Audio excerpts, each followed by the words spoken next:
எங்கப்பா போனா ஆளே காணோம்.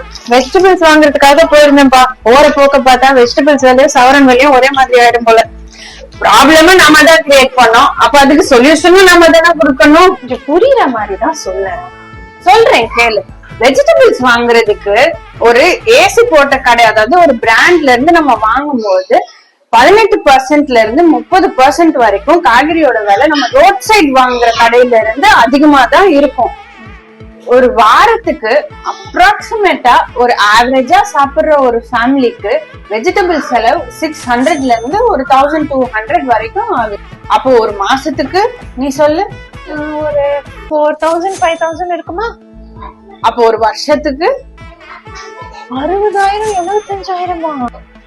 எல்லாம் கரெக்ட் தான். வாழறதுக்கு சாப்பிட்டு தானே ஆகணும். அப்படி நம்ம சாப்பிடுற சாப்பாட்டுக்கு செலவு பண்ணி தானே ஆகணும். இப்படி வெளியில போய் வெஜிடபிள்ஸ் வாங்கி கஷ்டப்படவும் வேணாம், காய்கறி விலை இவ்ளோ ஆயிடுச்சேன்னு ஸ்ட்ரெஸ் ஆகவும் வேணாம். இவ்வளவு விலை கொடுத்து வாங்கின காய் நமக்கு நல்லதா இருக்குமா இல்லையான்னு நம்ம டவுட்லே இருக்கவும் வேணாம். அது எப்படி முடியும்? நீ சொல்ற மாதிரி எல்லாம் இருக்கணும்னா அப்ப நம்ம 70s லைஃப் ஸ்டைலுக்கு தான் போகணும். எஸ் அதேதான். அது எப்படி முடியும்?